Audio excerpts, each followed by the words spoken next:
Hi guys, and welcome back to my channel. The case that I'm going to be looking into today is the case of Shannon Matthews and the abduction of her when she was 9 years old, which made her the centre of a media storm.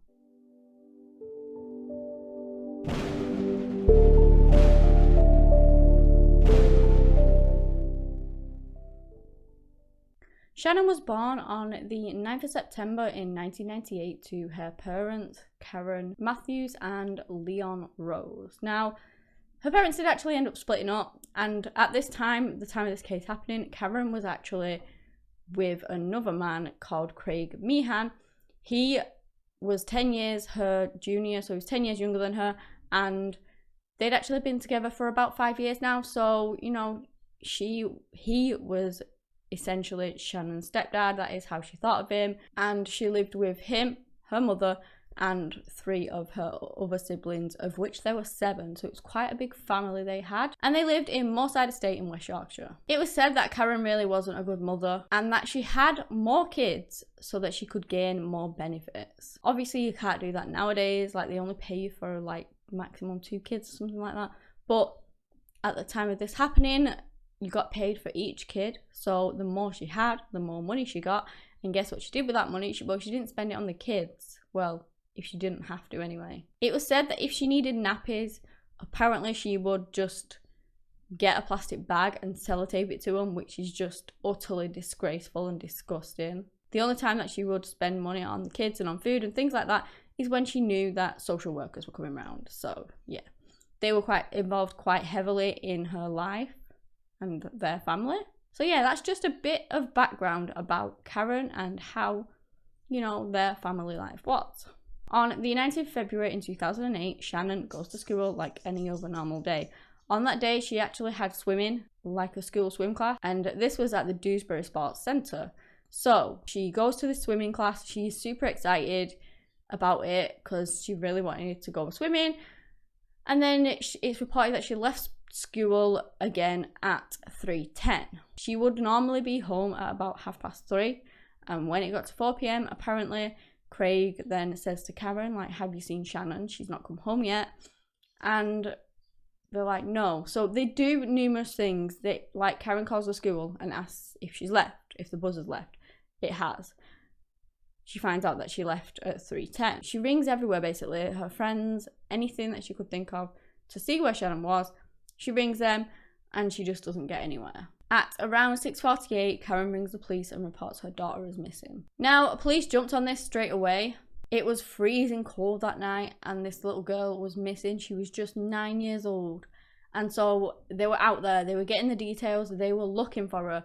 Volunteers came forward to search for her. In the end, there was like, in the beginning, there was like 300 people looking for her. Shannon had actually gone missing 9 months after Madeleine McCann. And obviously her case was all over the media. It has been for years, all over the world. And Shannon's case was like the same. You know, it was out there all in the media. It was spread like wildfire. They never found Madeleine. They still haven't found Madeleine to this day. And we have no idea what happened to her. Although there are a lot of theories out there. They wanted to get on it. They wanted to find Shannon. They didn't want another Madeleine. And as the word spread, pretty much, you know, everyone in the UK wanted to help. They wanted to find her. We even had people that weren't from the area traveling to that area to go and look for her. Everyone really pulled together. The community was like amazing on trying to search for this missing girl. 24 hours after Shannon had gone missing, Karen did a media appeal. They hadn't heard anything. They didn't really have any leads or anything like that. So she went on TV and did a media appeal. People in the community over the next few days were just on it. Like they made this community centre into a command centre where they like hosted everything from, where they made all the plans on what they were going to do to help. The volunteer searches were all organised from there, and they printed out posters, t-shirts, everything that they could to help raise awareness to help find Shannon. They'd even do things like get one parent to go and pick up a few sets of kids so that their parents could be out looking for Shannon. Honestly, everyone really came together and it was just amazing how everyone combined everything that they all the resources, everything they could do, they were doing. It was amazing. They continued to search, hundreds of officers, hundreds of volunteers, and it would turn out to be one of the biggest investigations in the UK. Karen would continue to do TV appeal after TV appeal. Shannon's best friend would appear on TV, where she was hoping for Shannon's safe return. Questions started to be raised over Shannon's family, though, and the investigation quickly got turned to looking at them, like very quickly. It was mainly Karen. Like, her daughter was missing, okay? You are frantic, you are worried, you are petrified, and she was acting weird. Many people that were close to Karen said that she would only act upset in front of the cameras, which that's not something that a mother missing her child would really do. And when they weren't there, Karen didn't look really like she was upset at all. Also, there was another instance where Karen had gone to this chippy to go and get some food. The owner said, when she went to pay, said, don't worry about it, you know, it's on me. And Karen came out with, I'll have to get rid of some of my children more often. Really? It's not something that a mother would say when their child is missing. Their child has been abducted. He's possibly being held by someone, has possibly even lost their life at this point, and she's out there cracking jokes about it. It's not something that you would do. I'm sorry, but it's not. It was also said that she saw Shannon on TV and was like, look, Shannon's a star. And people would sit there and think to themselves, like, she's not a star, she's missing. Her picture and everything is all over the news because she is missing, not because she is a star. Of course, the general public and the media weren't aware of this. All they saw when Karen was out on the news and whatever else was her devastated and really upset. They didn't see her behind closed doors, and they didn't see what other people close to her were seeing. Companies from all over the world would try and help by donating food, resources, anything they could just to try and help in the search efforts. The Sun offered a £20,000 reward, which on the 10th of March would actually be increased to £50,000. Another business also offered a £5,000 reward, and these were for the safe return or any information with regards to Shannon. The case did hit a dead end. That was until this phone call came in from a family member of Craig Meehan, which is obviously Shannon's stepfather. I don't know whether they were concerned for this relative or whether they thought there might have been a link. So I don't know with regards to that as to why they called in, but they said that they had this family member who was called Michael Donovan, who was actually Craig's uncle, and he hadn't been seen for like 3 weeks, which was before when Shannon had gone missing. It was very odd. It was out of character for him. It's not something that he would normally do, and this person just wanted him to be checked on, kind of thing. Police hadn't actually heard this name before. I don't know whether they had him in the radar and they hadn't got that far yet, or whether they just didn't have a clue about him at all. I don't know, but that was the first time that they'd heard Michael Donovan. And as a result of that, they began to look into his past. He was quite a violent man, and he had previously abducted his own daughter for a few days before her mother got her back, sorry. So they were thinking that there's a possible link here, like Shannon, he abducted his own daughter, and he's a violent man, and Shannon has gone missing, and around about that time, he has not been heard of since. So yeah, of course, there could be a link. So they decide that they need to speak to Michael. They go down to his flat, they knock on his door, and there is no answer. A neighbour then comes out and says that he should be in there because his car was outside, and he didn't leave without his car. So he was probably home, but they didn't really understand why he wasn't answering. Then another neighbour came out who lived below Michael in her flat. She said that she had heard these soft, childlike footsteps walking around up there above her. She knew he didn't have access to his kids anymore. He had recently got a new girlfriend, so possibly she had kids or something like that. But now that the police were here, she was thinking that there was something more going on, and so she spoke to them about it. The police decide, as a result of everything they're hearing, to call for backup. And when backup arrives, they knock on the door again. There is no answer, and this time they break it down.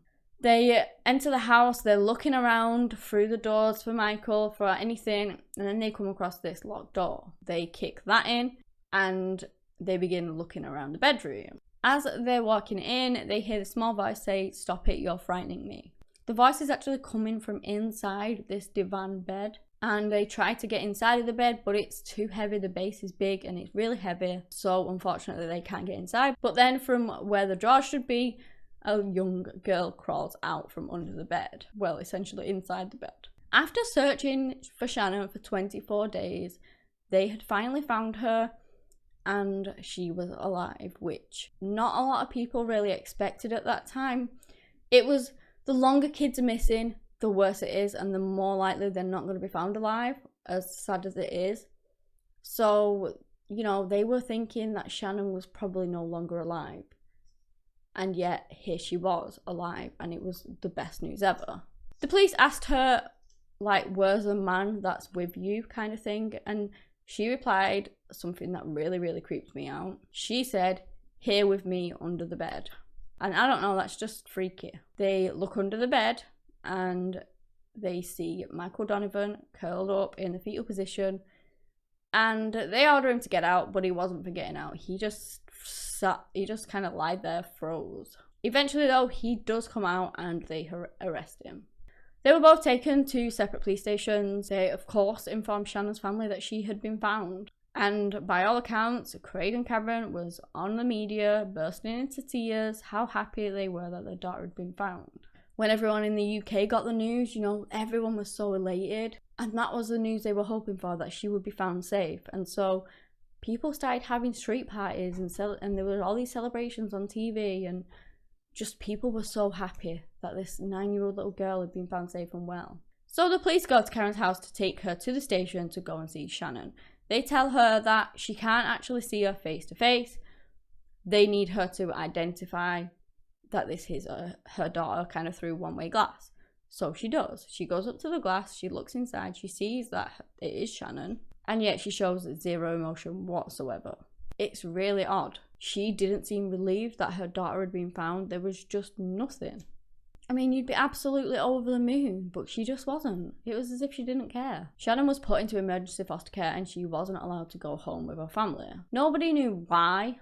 Like, on the outside, questions were being raised as to why the police were keeping Shannon for so long. Why hadn't she been reunited with her family yet? But when the full truth of everything came out, it would shock and disgust the nation. Shannon was actually being cared for by Kirkley's Family Protective Services, and once she began to feel better, they were going to question her. So obviously that would take weeks. They would bring in specialists who could speak to children, and her mental health was the forefront of everything. That is what they had to take into consideration. The sessions were short.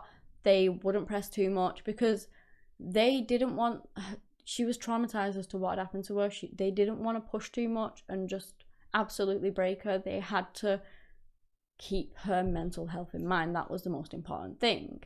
Meanwhile, Michael is over here implicating Karen in all of this. He is saying that she planned the whole thing because she wanted reward money. Yes, that is what I just said. Apparently, having met Michael Donovan the year before at some sort of party, they were both drunk and Karen told him about her plan. It was actually inspired by Madeleine McCann's case. She, I guess, had seen that Madeleine was missing, that there was all this money going around, all these rewards, and thought that, you know, if her daughter went missing, then, I don't know, there would be a reward for that, and then eventually she would be able to get her hands on it. It was all money orientated. She kind of knew that Michael would be easily led, and it was said that she originally did plan to kidnap her own son. Michael said that he wasn't really comfortable with that. He didn't really know her son, one of her sons, and so that was when they changed it to Shannon. And Karen said that it probably would work out better because they would pay more for little girls. So Karen's plan that day was that Michael would pick her up from school. He would take her back to his flat. And there was evidence that indicate that Shannon was actually drugged to subdue her more, you know, while she was there, so she didn't escape. They also found this, like, it wasn't a rope, like an elasticated band, but really, really thick. It was hanging down from the attic, and it was suggested that that was what he used to tie around her waist so that she couldn't walk around the house and things. She had access to the bed from that and the toilet, but that was it. So it was just so she couldn't escape, essentially. So whilst he's doing all that, he's holding her with all these rules and things. He's waiting for the phone call off Karen to tell him that the money has gone up to 50k. She said when the money goes up to that amount, that he has to take her to Dewsbury Markets. In front of kind of the camera, he would then find her. So he would have to make sure it was in front of a camera so that they could prove that he was the one that found her. And then he could claim the 50k reward. And then, I don't know, he gives it to Karen. I don't know. I really don't think that they thought it would take that long for the amount of money to reach 50,000. I think they believed probably a few days, when in fact it took like 3 weeks. And Karen never made that call for him to drop her off at Dewsbury Market. I don't know whether she was really under the media's eye or people around her were suspicious. I don't know, but she actually never made that call. The police didn't release any information about this to the public, so nobody knew that Michael was implicating Karen in it all, but they were already having their own suspicions, and there was just so many rumours flying about at this point. Michael was charged with kidnapping, false imprisonment, and committing acts which intended to pervert the cause of justice. He would be remanded into custody, and his trial was set for the 11th of November. Police then began to look further into Craig, and they had already confiscated his computer, where they found indecent images of minors. Craig was arrested and remanded until he had a court date. He was then sentenced to 20 weeks in prison. That was on the 26th of September in 2008. On that very same day, though, he was released because he'd already spent longer than that whilst he was remanded in jail, so it was like time served. And police didn't have anything on Craig to implicate that he was involved in Shannon's abduction. On the 6th of April, police arrested Karen on suspicion of preventing the cause of justice. She was charged with child neglect and preventing the cause of justice. Then she was also charged with kidnapping and false imprisonment. Police had found out exactly who was involved in Shannon's abduction, and it was her own mother. It also turned out that detectives were pretty suspicious of her from the beginning, and they really did think that she may have had something to do with it from pretty much the very start of it all. Michael stated that Karen had threatened him with violence, and that is how she got him to do things. Obviously, she denied everything. She didn't do it. Of course she didn't. She stated that Michael told her to take the blame for it all, and she did because she was scared of him. But when the jury were told that she had literally told police 5 different stories on what had happened, and it was pretty much lie after lie, they were found guilty pretty quickly. Michael and Karen were sentenced to 8 years in prison. Karen was released in April of 2012 after serving half of her sentence. She was given a new name, although police didn't believe that she could keep a new identity in its entirety. Obviously, people in Karen's family and the community and just everywhere, the entire world were just absolutely, the UK were disgusted with what had happened. How can a mother abduct her own daughter and keep her hidden so that she could get money? It's just horrific. Karen was massively hated from the public for what she did, and to right as well. Although this case is really sad and tragic, it really was a happy ending because Shannon was okay. Shannon was saved.